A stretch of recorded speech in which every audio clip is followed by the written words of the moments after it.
모든 시험과 문제로부터 승리하게 하여 주옵소서. 이 시간 주님의 말씀을 듣습니다.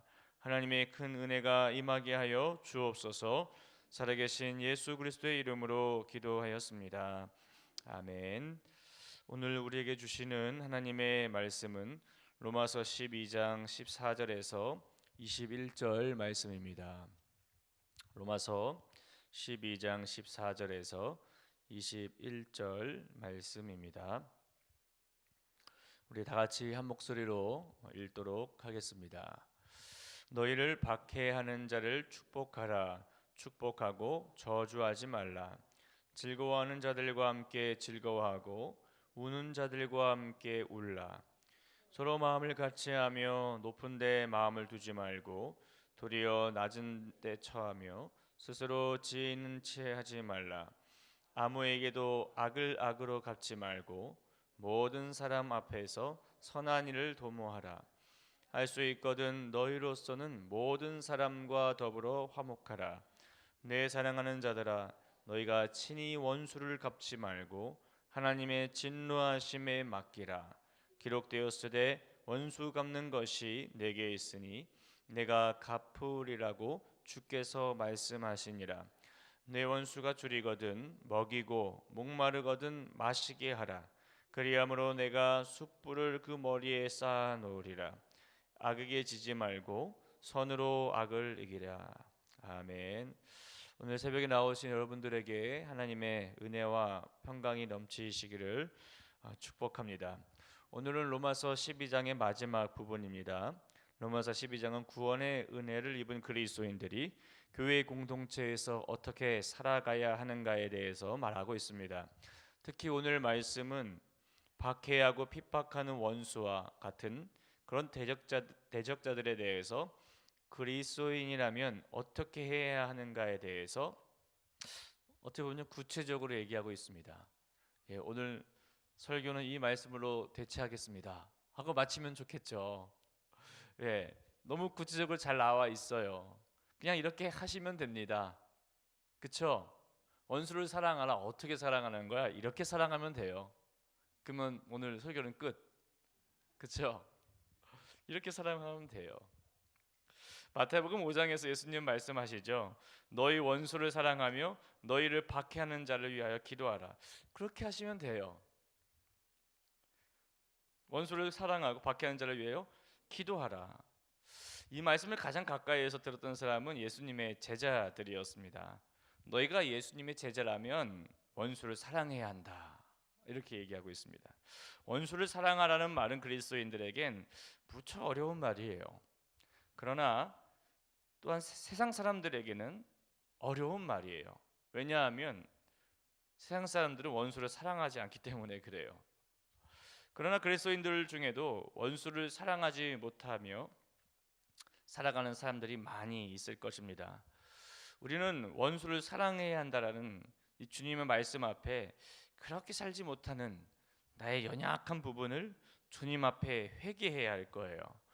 우리는 원수를 사랑했던 인물을 떠올려 보러 간다면 손양원 목사님을 생각할 수 있을 것입니다. 목사님의 두 아들을 죽인 원수를 양아들로 삼은 이야기는 너무나도 유명한 이야기입니다. 오늘 본문 14절의 말씀처럼 너희를 박해하는 자를 축복하라. 축복하고 저주하지 말라. 이 말씀을 훨씬 뛰어넘은 믿음의 사람이었던 것 같습니다. 박해를 뛰어넘어서 자신의 아들을 죽인 사람을 양아들로 삼는 것은 정말 위대한 믿음인 것입니다. 예수님께서 너희가 내 제자라면 이와 같이 할 수 있다라는 거예요. 악을 갚지 말고 악에게 지지 말고 선으로 악을 이긴다라는 것이 바로 이와 같은 행동을 말하는 것입니다. 그렇다면 왜 박해하는 자를 향하여 저주를 하지 말아야 하는 것일까? 우리는 이것을 다윗과 사울의 이야기를 통해서 알 수 있을 것입니다.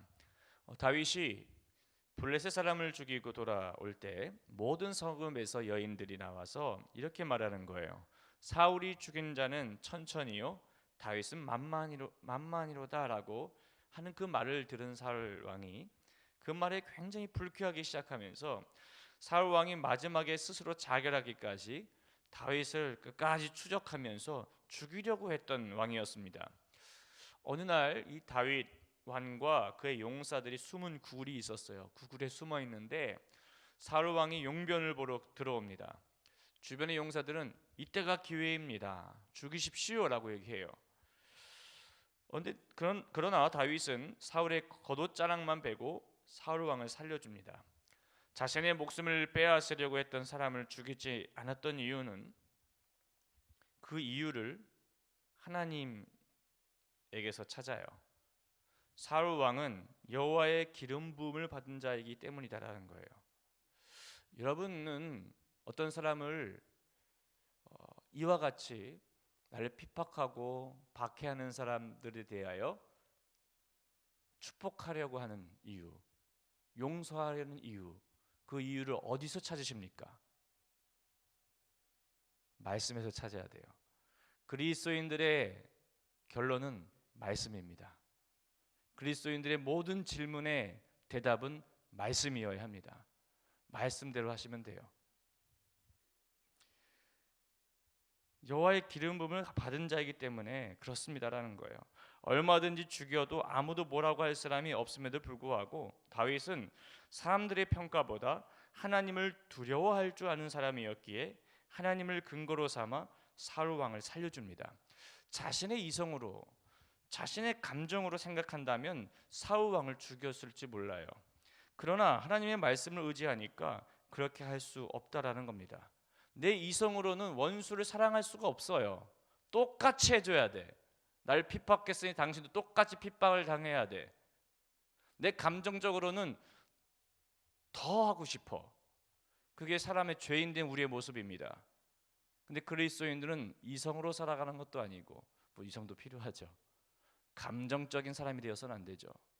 말씀에 의지하여 살아가는 사람이 되어야 돼요. 그럼 놀라운 은혜를 경험하게 돼요.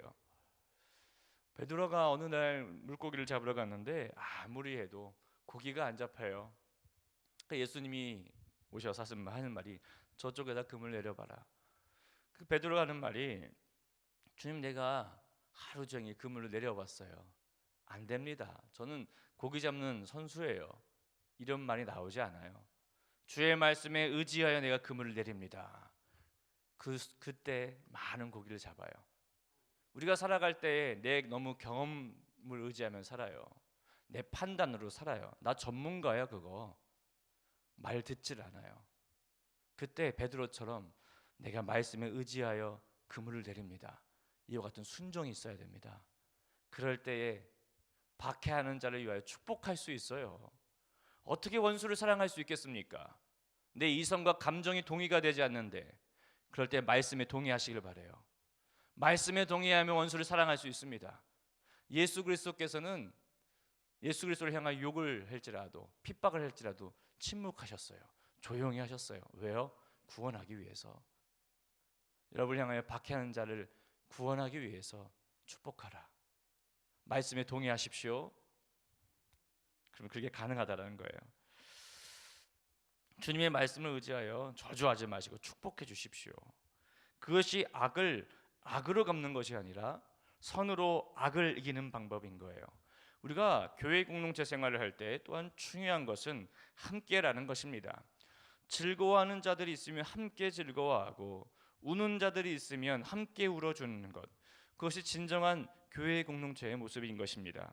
한 마음과 한 뜻으로 주님만을 바라보며 주 예수 그리스도께서 우리에게 베푸셨던 그 사랑을 생각하며 서로 마음을 같이 하는 거예요. 그래서 18절에서는 할 수 있는 대로 모든 사람과 더불어 화목하라라고 말씀하고 있는 것입니다. 하나님이 기뻐하시는 것은 화목이지 싸우는 게 아닙니다. 하나님은 하나님의 자녀들이 싸우고 욕하고 원수 갚는 그런 자들이 되는 것을 원치 않으세요.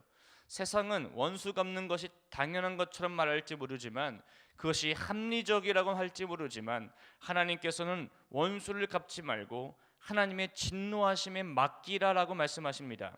원수 갚는 것이 내게 있으니 내가 갚으시겠다고 말씀하는 거예요. 왜냐하면 원수를 갚으려고 하다가 악으로 갚으려고 하다가 하나님의 자녀마저 악해질 수 있기 때문에 그렇습니다.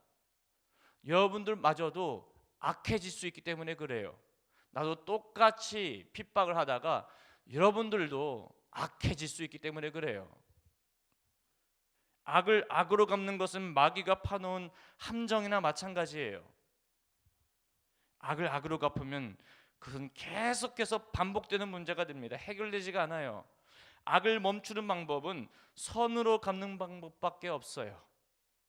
악을 멈추는 방법은 하나님의 말씀에 동의하여 그 말씀대로 순종하는 방법밖에 없어요. 그렇지 않으면 계속 반복돼요, 악이. 20절에서는 악을 선으로 갚으라는 것을 구체적으로 원수가 줄이거든 먹이고 목마르거든 마시게 하라. 즉 그들의 필요를 채워주라는 거예요. 그러면 오히려 원수의 머리에 숯불을 쌓아놓은 것과 같은 것이다라고 말합니다. 결국에는 부끄러움을 느껴서 잘못을 깨닫게 된다라는 거예요.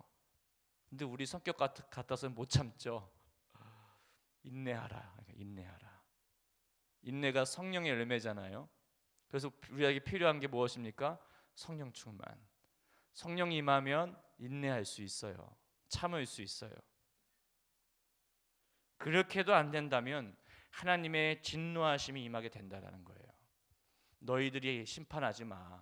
너희들이 하지 마. 그건 내 몫이야. 너희들의 몫이 아니다 이거예요.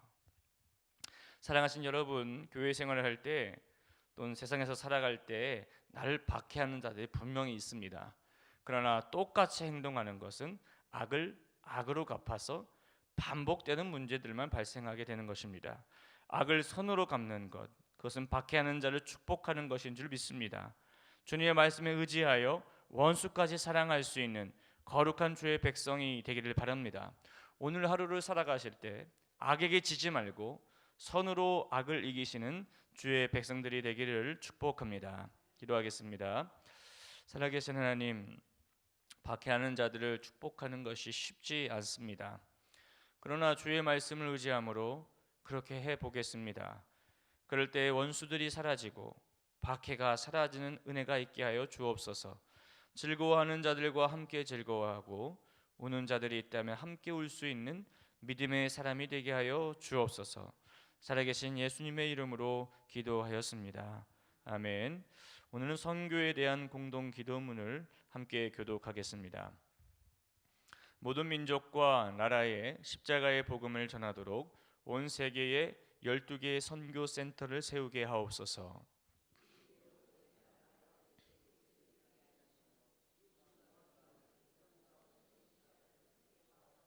성경에 기록된 약속대로 주님께서 다시 오실 때까지 이 아름다운 발걸음이 강물처럼 들불처럼 이어지게 하시고 주님 뜻이면 어디든 순종하며 나가는 선교 공동체이게 하옵소서.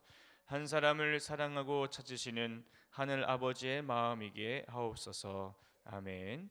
함께 주기도문 하시겠습니다. 하늘에 계신 우리 아버지, 아버지의 이름을 거룩하게 하시며 아버지의 나라가 오게 하시며 아버지의 뜻이 하늘에서와 같이 땅에서도 이루어지게 하소서. 오늘 우리에게 일용할 양식을 주시고 우리가 우리에게 잘못한 사람을 용서하여 준 것 같이 우리 죄를 용서하여 주시고 우리를 시험에 빠지지 않게 하시고 악에서 구하소서. 나라와 권능과 영광이 영원히 아버지의 것입니다. 아멘. 이 시간 다음과 같은 기도 제목으로 기도드리겠습니다. 지금 들은 말씀이 내 삶으로 이어지게 하옵소서. 교급을 대신방을 통하여 하나님의 큰 은혜와 축복이 넘치게 하소서. 육체적인 질병으로 인해 어려움을 겪는 환우들에게 회복의 은혜를 더해 주옵소서. 말씀 삼성경대학과 전도 폭파 훈련을 통하여 성도들에게 복음의 능력이 나타나게 하소서. 경건한 그리스도의 성품을 닮아가는 3월 한 달이 되게 하소서. 오늘 있을 제 수요일 예배를 통하여 하나님 앞에 거룩함으로 서는 성도들이 되게 하소서. 시애틀 로고스 비전 스쿨을 비롯한 단기 선교 일정들이 잘 준비되어 진행되게 하옵소서. 공동 기도문의 기도 제목과 각자의 기도 제목을 따라 기도하시다가 삶의 자리로 나아가도록 하겠습니다. 살아계신